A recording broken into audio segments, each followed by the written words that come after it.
ನನ್ನ ಆವಿಷ್ಕಾರ ಚಾನಲ್ಗೆ ನಿಮ್ಮೆಲ್ಲರಿಗೂ ಸ್ವಾಗತ. ಸೊ ಇವತ್ತು ನಾನು ಮೊದಲೊಂದ್ಸತಿ ತೋರಿಸಿದ್ದೆ ಓರಿಯೋ ಬಿಸ್ಕೆಟ್ ನ ಯೂಸ್ ಮಾಡಿಬಿಟ್ಟು ಹೇಗೆ ಕೇಕ್ ಮಾಡಬಹುದು ಅಂತ. ನಾರ್ಮಲ್ ಕೇಕ್ ಮಾಡಿದ್ದೆ. ಇವತ್ತು ನಾನು ಕಪ್ ಕೇಕ್ ಟ್ರೈ ಮಾಡ್ಲಿಕ್ಕೆ ಹೊರಟಿದ್ದೇನೆ. ಕಪ್ ಕೇಕ್ ಜೊತೆಗೆ ಬರೀ ನಾರ್ಮಲ್ ಕಪ್ ಕೇಕ್ ಮಾಡ್ತಾ ಇದ್ದೆ, ಆದ್ರೆ ಈ ಸತಿ ಫಸ್ಟ್ ಟೈಮ್ ನಾನು ಕೂಡ ಒಂದು ಕಪ್ ಕೇಕ್ ಜೊತೆಗೆ ಅದ್ರ ಮೇಲ್ಗಡೆ ಕ್ರೀಮ್ ನ ಹೇಗ್ ಮಾಡೋದು ಅನ್ನೋದನ್ನು ಕೂಡ ತೋರಿಸ್ಕೊಡ್ತಾ ಇದ್ದೀನಿ.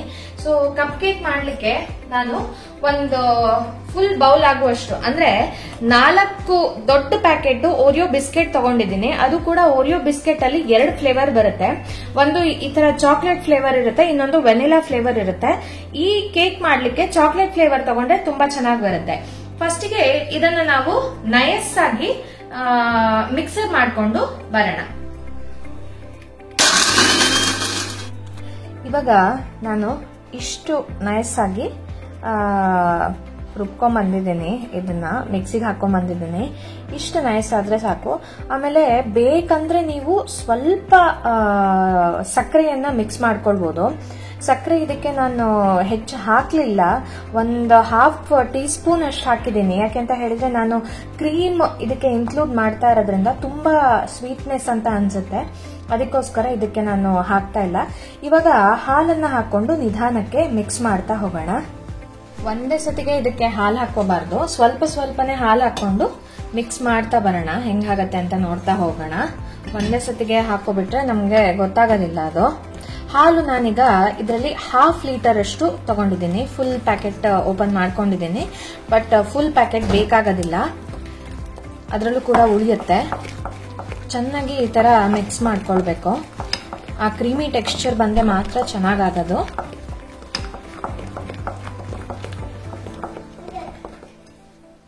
ಇನ್ನೊಂದು ಸ್ವಲ್ಪ ಹಾಲು ಹಾಕೊಳ್ತೀನಿ. ನೋಡಿ ಇಷ್ಟು ಗಟ್ಟಿ ಇದೆ. ನಾನು ಸ್ವಲ್ಪ ಹಾಲು ಹಾಕೊಳ್ತೀನಿ.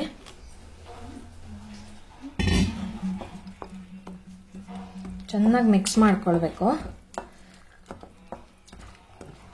ಆ ಮಿಕ್ಸ್ ಮಾಡ್ಕೊಳ್ಳೋದು ನೀವು ಒಂದೇ ಆಂಗಲ್ ಅಲ್ಲೇ ಮಾಡ್ಕೊಳ್ಬೇಕು. ಕೇಕ್ ಮಾಡ್ತಾ ಅದು ತುಂಬಾ ಇಂಪಾರ್ಟೆಂಟ್.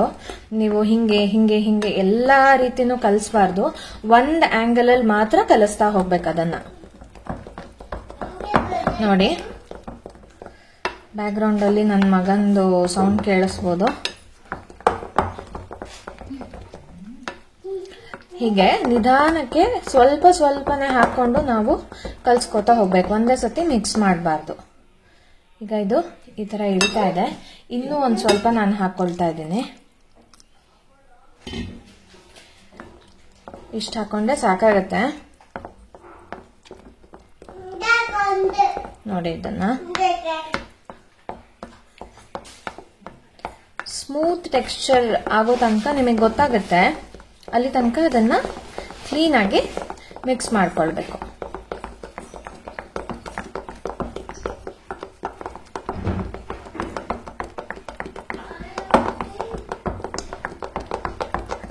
ನೋಡಿ ಇವಾಗ ಇದು ಆಗಿದೆ.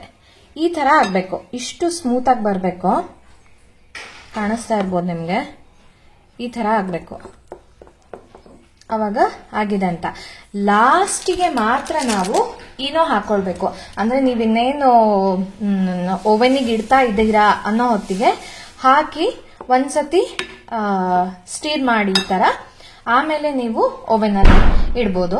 ಇವಾಗ ನಾನು ಓವೆನ್ಗೆ ಇಡೋದಕ್ಕೆ ಕೇಕ್ ಮೌಲ್ಡಿಂಗ್ಸ್ ನ ರೆಡಿ ಮಾಡ್ಕೊಂಡು ಬಂದ್ಬಿಡ್ತೀನಿ. ಇವಾಗ ಈ ಕಪ್ ಕೇಕ್ ಮೌಲ್ಡಿಂಗಿಗೆ ನಾನು ಬಟರ್ ಹಾಕೊಂಡಿದ್ದೀನಿ. ಬಟರ್ ಪೇಪರ್ ಕೂಡ ಹಾಕೊಳ್ಬಹುದು. ಕಪ್ ತರದ್ದೇ ಬಟರ್ ಪೇಪರ್ ಕೂಡ ಬರುತ್ತೆ.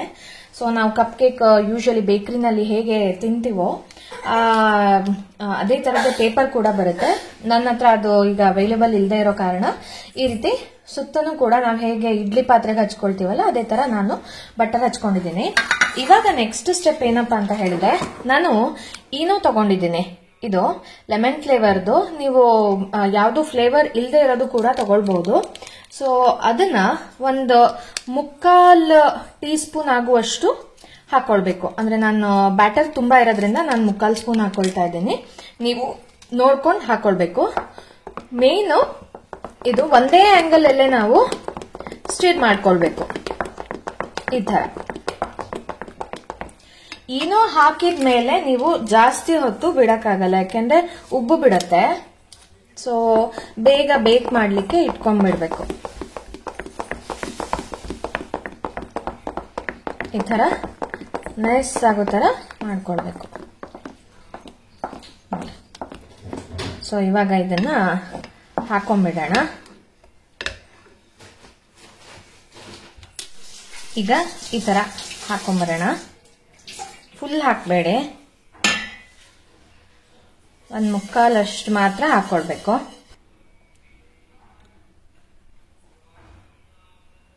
ಈ ತರ ಒಂದು ಮುಕ್ಕಾಲಷ್ಟು ಹಾಕೊಳ್ಳೋಣ, ಸಾಕು.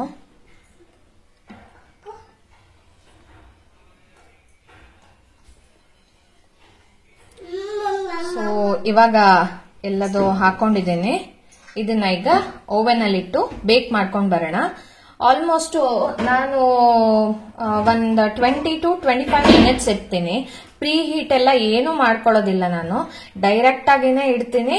20 to 25 ಮಿನಿಟ್ಸ್ ತನಕ ಬೇಕ್ ಮಾಡ್ಕೊಳ್ತೀನಿ. ಓವೆನ್ ಅಲ್ಲಿ ಇಟ್ಟು ಇವಾಗ ಬೇಕ್ ಮಾಡ್ಕೊಂಡು ಬರೋಣ. ನಾನಿವಾಗ 10 ಮಿನಿಟ್ಸಿಗೆ ಇಟ್ಟಿದ್ದೆ, ಇನ್ನೂ 7 ಮಿನಿಟ್ಸ್ ಬಾಕಿ ಇದೆ. ಸೊ ನೀವು ನೋಡ್ತಾ ಇರಬೇಕು. ನೀವು ಇದು ನಾನು ಮೌಲ್ಡಿಂಗ್ಸ್ ಅಲ್ಲಿ ಮಾಡ್ತಾ ಇರೋದು ಫಸ್ಟ್ ಟೈಮ್ ಆಗಿರೋದ್ರಿಂದ ನಾನು ಕೂಡ 25 ಮಿನಿಟ್ಸ್ ಅಂತ ಅಂದೆ. ಸೊ 25 ಮಿನಿಟ್ಸ್ ಬೇಕಾಗೋದಿಲ್ಲ. ಈಗ ಇನ್ನೊಂದು 3-4 ಮಿನಿಟ್ಸ್ ಅಲ್ಲಿ ಬಹುಶಃ ಇದು ಆಗುತ್ತೆ. ನಾನು ಹಾಕೊಂಡಿರೋ ಬ್ಯಾಟರು ಕೂಡ ನೋಡಿ, ನಾನು ಆಲ್ಮೋಸ್ಟ್ ಮುಕ್ಕಾಲು ಹಾಕಿದ್ದೆ, ಆದ್ರೂ ಕೂಡ ಜಾಸ್ತಿ ಆಗಿದೆ. ಇನ್ನೂ ಸ್ವಲ್ಪ ಕಮ್ಮಿನೇ ಹಾಕೊಳ್ಬಹುದು, ಬಟ್ ಮೇಲೆಲ್ಲ ಬಂದಿಲ್ಲ, ಅದು ತುಂಬಾ ಮೇಲೇನ್ ಬಂದಿಲ್ಲ. ಇವಾಗ ನೋಡಿ, ಸಿಕ್ಕಾಪಟ್ಟೆ ಸಾಫ್ಟ್ ಆಗಿ ತುಂಬಾ ಚೆನ್ನಾಗಿ ಫ್ಲಫಿಯಾಗಿ ಬಂದಿದೆ. ಈಗ ಓವೆನ್ ಅಲ್ಲೇ ಇಟ್ಟಿರ್ತೀನಿ, ಅಲ್ಲಿ ತನಕ ನಾನು ಇದಕ್ಕೆ ಕ್ರೀಮ್ ರೆಡಿ ಮಾಡ್ಕೊಂಡು ಬರೋಣ.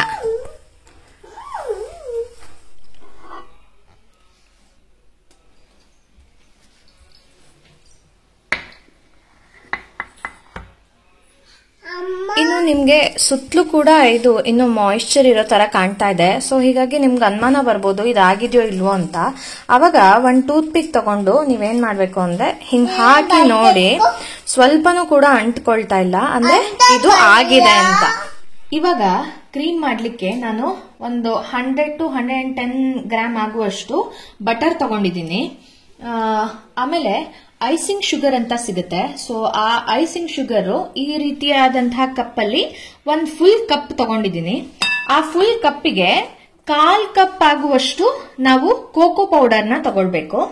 ಆಮೇಲೆ 3/4 ಕಪ್ ಆಗುವಷ್ಟು ವೈಟ್ ಟಾಪಿಂಗ್ ಕ್ರೀಮ್ ತಗೊಳ್ಬೇಕು. ಸೊ ಆ ಕ್ರೀಮ್ ನಿಮ್ಗೆ ಎಲ್ಲಾ ಬೇಕರಿಗಳಲ್ಲೂ ಕೂಡ ಸಿಗುತ್ತೆ. ನೀವು ಕ್ರೀಮ್ ಮಾಡ್ಲಿಕ್ಕೆ ಅಂತ ಅಂದ್ರೆ ನಾನು ಈ ಬ್ರ್ಯಾಂಡ್ ಇಂದು ತಗೊಂಡಿರೋದು, ಎಲ್ಲ ಸುಮಾರಷ್ಟು ಬ್ರ್ಯಾಂಡ್ ಇಂದು ಸಿಗುತ್ತೆ. ಇವಾಗ ಕ್ಲೀನ್ ಆಗಿ ವಿಸ್ಕ್ ಮಾಡ್ಕೊಳ್ಳೋಣ. ಹಾಗೆ ವೆನಿಲಾ ಎಸೆನ್ಸ್ ಕೂಡ ತಗೊಂಡಿದ್ದೇನೆ. ಈಗ ಸ್ವಲ್ಪ ವೆನಿಲಾ ಎಸೆನ್ಸ್ ಹಾಕೊಳ್ಳೋಣ, ಸ್ವಲ್ಪ ಸಾಕು. ಐಸಿಂಗ್ ಶುಗರ್ ಹಾಕ್ತಾ ಇದ್ದೀನಿ. ಆಮೇಲೆ ಅದ್ರ ಜೊತೆ ಕೋಕೋ ಪೌಡರ್ ಕೂಡ ಹಾಕ್ತಾ ಇದ್ದೀನಿ. ಈಗ ಇದನ್ನ ನಾನು ಸೋಸ್ಕೊಂಡಿದ್ದೀನಿ ನೋಡಿ, ಈ ತರ ಎಲ್ಲ ಉಂಡುಂಡೆ ತರ ಎಲ್ಲ ಸಿಗುತ್ತಲ್ಲ, ಇದನ್ನ ನಾವು ತೆಗೆದು ಹಾಕ್ಬಿಡೋಣ. ಆಮೇಲೆ ವಿಸ್ಕ್ ಮಾಡ್ಕೊಳ್ತಾ ಹೋಗ್ಬೇಕೀಗ. ಆಗಲ್ಲ ಫ್ರೀಜರ್ ಅಲ್ಲೇ ಇಟ್ಟಿರುವಂತ ಬಟರ್ ತಗೊಂಡಿದ್ದಕ್ಕಾಗಿ ನಂಗೆ ತುಂಬಾ ಈಸಿ ಆಯ್ತು, ವಿಸ್ಕ್ ಮಾಡೋದು ಬೇಡ ಆಯ್ತು. ನೋಡಿ ಈ ತರ ಸ್ಪೂನ್ ನಲ್ಲೇ ನಾನು ಹಿಂಗ್ ಮಾಡಿದ್ದಕ್ಕೇನೆ ಆಗೋಗಿದೆ. ಆದ್ರೆ ಇನ್ನೊಂದ್ಸತಿ ವಿಸ್ಕ್ ಮಾಡ್ಕೊಳ್ಬೇಕು ಇದನ್ನ. ಇವಾಗ ಅದ ಆಗೋ ಅಷ್ಟರಲ್ಲಿ ನಾವು ಡಾರ್ಕ್ ಚಾಕ್ಲೇಟ್ ನ ಒಂಚೂರು ಏನ್ ಮಾಡ್ಕೊಂಡ್ಬರೋದು. ಇವಾಗ ಚಾಕ್ಲೇಟ್ ಆಗಿದೆ, ನಾವು ಅದಕ್ಕೆ ಇದನ್ನ ಮಿಕ್ಸ್ ಮಾಡ್ಕೊಳ್ಬೇಕು.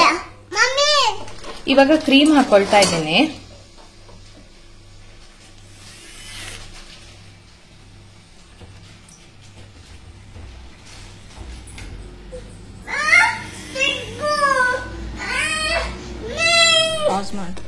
ಈಗ ಇದಕ್ಕೇನೆ ನಾವು ಮೆಲ್ಟ್ ಮಾಡಿ ಇಟ್ಕೊಂಡಿರುವಂತಹ ಚಾಕ್ಲೇಟ್ನು ಕೂಡ ಸ್ವಲ್ಪ ಹಾಕೊಳ್ಳೋಣ. ಹಾಕಿ ಕ್ಲೀನ್ ಆಗಿ ಮತ್ತೆ ವಿಸ್ಕ್ ಮಾಡ್ಕೊಳ್ಬೇಕು. ನಾನು ಕೈಯಲ್ಲೇ ಮಾಡ್ತಾ ಇದ್ದೀನಿ, ಅದು ನಂದು ಬ್ಲೆಂಡರ್ ಸಣ್ಣದಿರೋದು, ಸೊ ಅದ್ರಲ್ಲಿ ಆಗ್ತಾ ಇಲ್ಲ. ಕೈಯಲ್ಲಿ ಕೂಡ ಆಗುತ್ತೆ, ಬಟ್ ಸುಮಾರು ಹೊತ್ತು ಬೇಕು ಅಂಡ್ ಸುಮಾರು ಎನರ್ಜಿ ಬೇಕು ನಿಮ್ಗೆ, ಎಕ್ಸಸೈಸ್ ಆದಂಗೆ ಆಗುತ್ತೆ. ನಮ್ ಕೈ ಕೂಡ ಯಾವುದೇ ಮಿಷನ್ಗಿಂತ ಕಮ್ಮಿ ಇಲ್ಲ ಅನ್ನೋದಕ್ಕೆ ಇದೇ ಸಾಕ್ಷಿ. ನೋಡಿ ಎಷ್ಟು ಗಟ್ಟಿ ಆಗ್ಬೇಕು ಅಂತ ಅಂದ್ರೆ ಹಿಂಗ್ ಹಿಡಿದ್ರೆ ಸೌಟಲ್ಲಿ ಅದು ಕೆಳಗಡೆಗೆ ಈ ತರ ನಿಧಾನಕ್ಕೆ ಬೀಳ್ಬೇಕು, ಆ ತರ ಆಗ್ಬೇಕು ನೋಡಿ. ಸಖತ್ ಕ್ರೀಮಿಯಾಗಿ ಬಂದಿದೆ, ತುಂಬಾ ಚೆನ್ನಾಗಿದೆ. ಈ ಟೆಕ್ಸ್ಚರ್ ಅಲ್ಲೇ ಬರ್ಬೇಕು. ಈಗ ನಾವು ಟಾಪಿಂಗ್ಸ್ ಮಾಡೋಣ.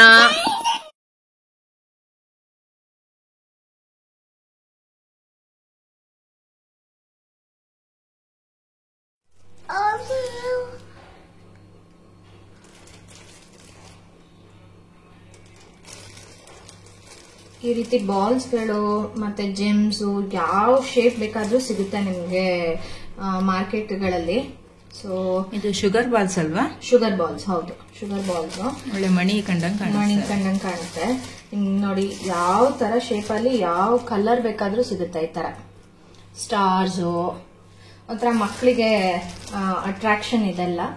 ಸೊ ಸ್ವಲ್ಪ ಮೇಲ್ಗಡೆ ಸುಮ್ಮನೆ ಹಾಕಿದ್ರೆ ಕಪ್ ಕೇಕಿಗೆಲ್ಲ ಅಟ್ರಾಕ್ಷನ್ ಇದೇನೆ.